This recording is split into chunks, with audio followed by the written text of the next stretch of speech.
किन तर्कों को कोर्ट ने वेटिस दिया आपको, माना, जिनके आधार पर इन 3 लोगों को आरोप मुक्त कर दिया गया और उसको भी गैररतन हत्या का आरोप माना? देखिए, सबसे बड़ी बात तो है कोर्ट ने लड़की का जो डाइंग डिक्लेरेशन है उसको मानने से मना कर दिया as a valid dying declaration. ये बहुत, यही तो संदीप का तो नाम है, तो उसको तो जमानत तो मिलेगी। 304 गैर जमानती है। संदीप का नाम है, संदीप का 10 साल की सजा हो सकती है। 10 ठीक साल है, 10 साल की सजा होगी, लेकिन इन चारों को तो फंसाया गया है इस कांड के अंतर्गत। हो सकता है इसका रेप किसी दूसरे व्यक्ति ने किया है, जो कि सामने है, स्पष्ट है। उसको पुलिस ने न तो नामजद किया, न बचाया, और न दिल्ली के सुनामधन्य जो एडवोकेट पहुंची थी उन्होंने उसमें कुछ किया।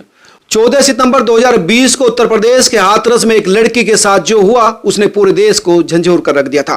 वो लड़की दिल्ली आई बचने के लिए, लेकिन 29 सितंबर 2020 को सफदरजंग अस्पताल में उस लड़की ने दम तोड़ दिया। इसके बाद तमाम तरह के आरोप प्रत्यारोप का जो दौर चला।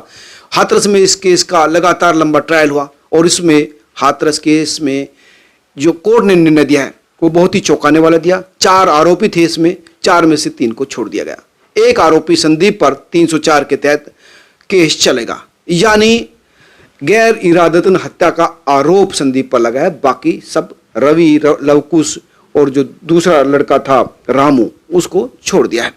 मेरे साथ बात करने के लिए सुप्रीम कोर्ट के senior advocate ML Sharma ji. इस केस में भी वो काफी कुछ सलाह दे रहे थे आरोपियों की तरफ से। वकील साहब, इस केस में आप काफी पहले से जुड़े थे, उन लोगों से आपका डिस्कस होता रहता, अभी भी मैंने देखा आपका बात हो रही थी। तो किस बिहाफ पर 3 आरोपियों को पहले छोड़ दिया गया जबकि 4 लोग थे? मैं एक एक करके तमाम सवाल पूछूंगा ताकि आप ये बताएं कि आखिर इस केस में किस तरह से आप ने कोर्ट को इस मुकाम पर लाने के लिए लाए कि 3 आरोपी अपराध मुक्त ही कर दिए कोर्ट ने। देखिए, एलिगेशन लगाना आसान होता है, एलिगेशन के साथ में आपके पास एविडेंस होना चाहिए, और एविडेंस को प्रूफ करना जरूरी है कोर्ट के अंदर में। अगर आप बायस्ड होकर के जज कोई ऑर्डर करता है तो ना एविडेंस देखता है, ना कोई पक्ष देखता है, और जो एलिगेशन होते हैं उसके ऊपर ऑर्डर पास कर देता है, जैसे कि दिल्ली के रेप कांड में हुआ था, निर्भया कांड में। इस केस में एक सबसे बड़ी बात इंपॉर्टेंट ये थी कि अपराधियों की ओर से केवल एक ही वकील थे, हम साथ में थे उनके, लेकिन हम कोर्ट में अपीयर नहीं हुए कि मेहनत सारी मुन्ना सिंह जी की थी। वो कर रहे थे कोर्ट के अंदर, लड़ रहे थे केस को। We were discussing continue about this subject issue, और इसका श्रेय उन्हीं को जाता है, डिस्कशन करने से कोई फर्क नहीं पड़ता। ये केस एक शुद्ध राजनीतिक केस था। जैसे दिल्ली गैंगरेप राजनीतिक केस था, उसी तरह से हाथरस गैंगरेप को भी हाथरस गैंगरेप बनाया गया था, राजनीतिक रंग दिया गया था यहाँ पे। और राजनीति के हिसाब से इसमें कोई दिल्ली के भी एडवोकेट पहुंचे थे, वो चिल्लाने लग रही थी और चिल्लाते थे कि मैं इसको फांसी दिला के रहूंगी और मैंने इतना बहुत कुछ किया है। ये सब फालतू चीजें सिर्फ इसलिए होती हैं कि लोगों को एक सस्ती लोकप्रियता मिले, और इसी तरह से हाथरस के केस को उछाला गया। उसमें जो एक पत्रकार थे उनको जेल में बंद कर दिया गया, क्योंकि ये सारा इश्यू एक राजनीतिक स्टंट बन चुका था। अंत में चलो आज ये महसूस हुआ कि कहीं ना कहीं तो किसी कोर्ट में जस्टिस का साथ दिया गया। हाथरस कोर्ट ने इस केस को बारीकी से देखा, और देख करके उन सारे एलिगेशन को उठा के एक तरफ कर दिया जिनके पक्ष में एक भी एविडेंस CBI भी प्रस्तुत नहीं कर सकी कोर्ट के अंदर में। मुझे तो आश्चर्य है, इस संदीप को आखिर क्यों रोका गया है 405/1 में? इसको भी नहीं रोका जाना चाहिए, क्योंकि उसमें कोई ऐसा एविडेंस ही नहीं कि संदीप वहां प्रेजेंट था। लड़की अपने आप तो मर नहीं गई है वकील साहब।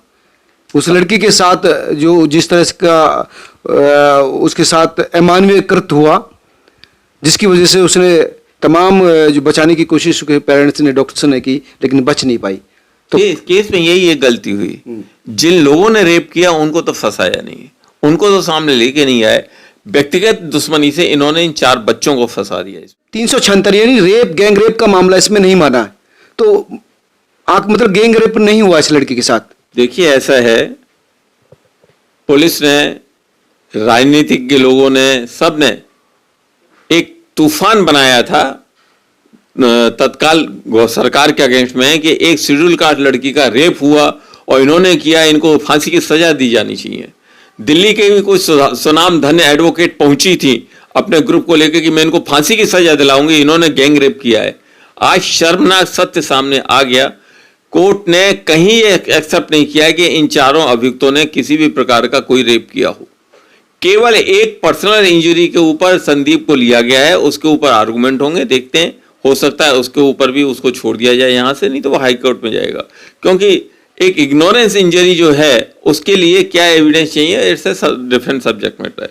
लेकिन एक सच सामने आ गया। लेकिन एक लड़की की जान गई थी, जान ऐसे, एक जवान लड़की ऐसे नहीं मर जाती, किस बड़ी इंजरी की वजह से या बड़ी चोट की वजह से या बड़े उसकी वजह से कोई लड़की की जान जाती है। तो ऐसे एक जवान लड़की लगातार डॉक्टरों के बचाने के कारण भी चली गई, तो चोट तो बहुत गंभीर लगी, तो चोट किसने मार दी? मैं मानता हूँ लड़की मरी, हॉस्पिटल में जाके मरी, उसको गहरी चोट लगी, लेकिन ये सच है इन चारों लड़कों ने का उसमें कोई रोल नहीं था। नहीं तो आप संदीप को भी बेगुनाह मानते हैं? हाँ, इन चारों को तो फंसाया गया है इस कांड के अंतर्गत। हो सकता है इसका रेप किसी दूसरे व्यक्ति ने किया है, जो कि सामने है, स्पष्ट है। उसको पुलिस ने न तो नामजद किया, न बचाया, और न दिल्ली के सुनामधन्य जो एडवोकेट पहुंची थी उन्होंने उसमें कुछ किया। उनका वो भी इसको फांसी की सजा दिलाने में तुली हुई थी। देखा जाए तो इसको एक पॉलिटिकल इश्यू बना करके इन बेगुनाह 4 लोगों को पिछले साल भर से जेल के अंदर बंद रखा गया। इनको तो कंपनसेशन दिया जाना चाहिए। साथ में आगे से ऐसा नहीं हो, इसकी भी सख्त हिदायत दी जानी चाहिए पुलिस को। जो रियल एक्यूज पर्सन है जिन्होंने किया उसको लाना चाहिए। आप इसको अलग डायरेक्शन में ले जा रहे हैं कि इसके साथ गैंगरेप हुआ, तो ये क्या मतलब किसी दूसरे ने किया, ये क्या मामला है? आप इसको डाइवर्ट करना चाहते हैं? मैं डाइवर्ट नहीं करना चाहता। जनरली यही होता है, जब पॉलिटिकल प्लांटिंग होती है या पॉलिटिकल इशू बनाया जाता है तो जानबूझ करके ऐसे सीन बनाए जाते हैं। किसी निर्दोष की हत्या की जाती है, उस निर्दोष की हत्या में किसी को फंसाया जाता है, फिर उसके द्वारा पॉलिटिकल स्टॉर्म लाया जाता है, वोटें खींची जाती हैं, शेड्यूल कास्ट के नाम पे वोट मांगा जाता है, बहुत कुछ होता है। यही इस केस के अंदर है, इसके अलावा इस केस के अंदर कुछ नहीं है। वो निर्दोष लड़की तो जान से गई, लेकिन पॉलिटिकल फायदा जिनको लेना था उन्होंने लिया। आज कोर्ट में सच्चाई सामने है कि इस लड़की के साथ इन चारों व्यक्तियों ने कुछ नहीं किया। नहीं तो संदीप का तो नाम है, तो उसको तो जमानत तो मिलेगी। 304 गैर जमानती है। संदीप का नाम है, संदीप का 10 साल की सजा हो सकती है। 10 ठीक साल है, 10 साल की सजा होगी, लेकिन रेप के ऊपर नहीं है। इस संदीप ने उसका कोई रेप किया ही नहीं, ऐसा कोई एविडेंस नहीं है सामने। लेकिन चोट तो मारी है ना उसको। भाई चोट मर्डर, उस लड़की को मर गई, इतनी गहरी जख्म उसको दिया है। नहीं, चोट इसने उसको मारी या अनजाने में उस लड़की को चोट लगी, जिसमें ये भी बाद में इन्वॉल्व हुआ, वो देखा जाएगा। लेकिन चोट उसने मारी, तो उसने अगर मारी तो फिर तो उसने ही गैंग रेप किया, इसका मतलब है। ऐसा नहीं होता। नहीं तो अभी गैंग रेप के बारे में सीन के कोर्ट के निर्णय से तो गैंग रेप के बारे में सब मतलब गैंग रेप नहीं हुआ, लेकिन उसको इंजरी हुई। भाई इंजरी गैंग रेप करने के दौरान हुई या रेप करने के लिए हुई? नहीं, आप फिर गलत कह रहे हैं, ये नहीं कह सकते। आप टोटल गलत कह रहे हैं। कोर्ट केवल ये देखती है कि जिन अभियुक्तों को सामने लाया गया उन्होंने क्या किया। कोर्ट ने स्पष्ट कर दिया इन अभियुक्तों ने कोई भी रेप नहीं किया। कोर्ट ने स्पष्ट कर दिया इन अभियुक्तोों का कोई रोल नहीं था इन लड़की के मरने के कारण। लड़की मरी, इसको कोई संदीप का तो रोल माना है ना। संदीप का रोल नहीं माना है मारने का। संदीप का गैर इरादतन हत्या, संदीप के द्वारा कोई ऐसा एक्शन है जिसको कि उन्होंने इसको जिम्मेदारी मानी है कोर्ट ने, और उसके ऊपर वो एविडेंस कितना सही है कितना गलत है इसको तो बाकी बाद में हाई कोर्ट में भी देखा जाएगा माइन्यूटली। लेकिन जहां तक सवाल है रेप का और हत्या का, वो संदीप ने नहीं की है। शर्मा जी, आपकी मुन्ना सिंह जो इस केस को लड़ रहे हैं उससे अक्सर डिस्कशन होता है, अभी भी हुआ था, तो ये कौन से तर्क थे, कैसे आपने इस मामले को जो विषय थी कि किन तर्कों को कोर्ट ने वेटिस दिया, आपको माना, जिनके आधार पर इन 3 लोगों को आरोप मुक्त कर दिया गया और उसको भी गैर इरादतन हत्या का आरोप माना? देखिए, सबसे बड़ी बात तो है कोर्ट ने लड़की का जो डाइंग डिक्लेरेशन है उसको मानने से मना कर दिया as a valid dying declaration. ये बहुत महत्वपूर्ण और अजीब तरह का मामला है और अपने आप में पहले कि डाइंग डिक्लेरेशन सबसे अकाट्य तथ्य होता है, यहाँ पर कोर्ट ने क्यों नहीं माना? इसलिए नहीं माना कि वो डाइंग डिक्लेरेशन लड़की के सामने नहीं लिया गया था। जिसने भी एविडेंस दी कोर्ट में, उसने कहा लड़की ने मुझसे कहा, उसने खुद लिख करके वो डाइंग डिक्लेरेशन कोर्ट में बाद में पकड़ा दिया। नहीं, शायद उसका तो वीडियो आया था ना डाइंग डिक्लेरेशन का। नहीं, डाइंग डिक्लेरेशन का कोई वीडियो नहीं आया था। डाइंग डिक्लेरेशन का वीडियो होता तो केवल उसी के बीच में इन चारों को फांसी की सजा हो जाती। डाइंग डिक्लेरेशन जिस व्यक्ति ने कहा कि ये लड़की का डाइंग डिक्लेरेशन, उसने साहब कहा उस लड़की ने मुझसे कहा था इसलिए मैं डाइंग डिक्लेरेशन उसका बना रहा हूँ। उसने अपने चैम्बर में बैठ के डाइंग डिक्लेरेशन लिखा और कोर्ट में फाइल कर दिया, और ये बात उसने कोर्ट में भी एडमिट की कि मैंने अपने चैम्बर में बैठ के डाइंग डिक्लेरेशन लिखा, लड़की ने मुझसे कहा था, मैंने लिख करके फाइल किया। तो इसको डाइंग डिक्लेरेशन नहीं कहते, this is a conspiracy, A fraud. एक इशू ये रहा कि डाइंग डिक्लेरेशन लड़की की तरफ से नहीं था, दूसरे थर्ड पर्सन की तरफ से था। दूसरा, कोई भी ऐसा एविडेंस सामने नहीं आया जो ये सिद्ध करता था कि ये चारों लड़के स्पॉट पर थे। नंबर 3, कोई भी ऐसा एविडेंस सामने नहीं आया कि इनका लड़की के साथ में किसी प्रकार का, लड़की के परिवार के साथ में कोई दुश्मनी थी, कोई झगड़ा था, और अचानक ये झगड़ा कैसे हो गया, इन्होंने क्यों मारा। बहुत सी चीजें ऐसी है इसके साथ में जो आप सामने लेके आएंगे। खाली एलिगेशन लगाने से प्रूव नहीं होता। एलिगेशन लगा के आप पॉलिटिकल इशू बना करके उस पॉलिटिकल इशू के बेस पे किसी को फांसी की सजा दिलाने के लिए कोर्ट में पहुंचे, इससे ज्यादा घिनौना और गंदा कृत्य और कुछ भी नहीं होगा।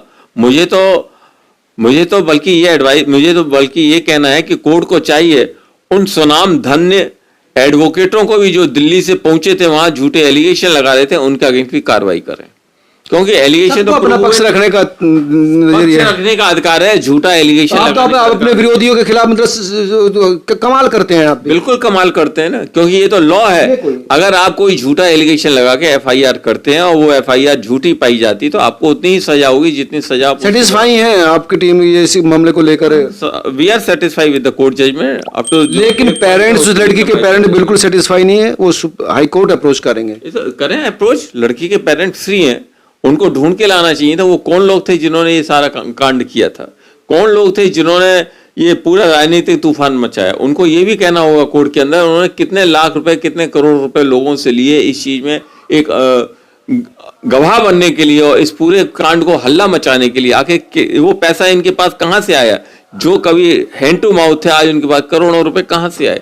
जाए हाई कोर्ट में जवाब देना पड़ेगा उनको। ये भी नहीं तो लड़ेंगे अपनी बच्ची के लिए, हर आदमी उनको राइट है। लेकिन लॉ में एक कानून है, अगर आप कोई झूठा एलिगेशन लगाते हैं, झूठी एफआईआर कराते हैं और ये सिद्ध, और जो एफआईआर सिद्ध ना हो तो आपको उतने ही साल की सजा होती है जितनी साल की सजा आप दूसरे के लिए लेना चाहते हैं। मुझे विश्वास है इसमें भी कोर्ट इस बात के ऊपर ध्यान देगी, जिन लोगों ने एलिगेशन लगाया और जो इनको सजा दिलवाना चाह रहे थे, जो टीम पहुंची थी दिल्ली से और जो वहां के लोकल लोग थे जिन्होंने एविडेंस दिया था झूठा, उनके अगेंस्ट में कार्रवाई की जानी चाहिए। ये थे एमएल शर्मा सुप्रीम कोर्ट के, और इस मामले में सलाहकार की भूमिका जो इस केस के एडवोकेट हैं मुन्ना सिंह उनके लिए कर रहे थे। इनका कहना था कि इस मामले में वो जो निर्णय है उससे सेटिस्फाई है, और संदीप को लेकर भी इनका कहना है कि उसको भी हम सुप्रीम कोर्ट में देखेंगे। जो पीड़ित परिवार है, बच्ची का परिवार है, उनका भी कहना है कि हम हाई कोर्ट में अप्रोच करेंगे क्योंकि ये वो सेटिस्फाई नहीं है। आप तमाम लोग जो हैं वो कैसे देखते हैं इस मामले को लेकर, किस तरह से इसके जजमेंट को देखते हैं, अपना कमेंट जरूर बताना। साथ ही इस खबर को शेयर भी करना ताकि तमाम लोगों तक ये इन्फॉर्मेशन पहुंचे कि इस केस में किस तरह से डेवलपमेंट हुआ और किस तरह से ये आरोपी छूटे। नमस्कार।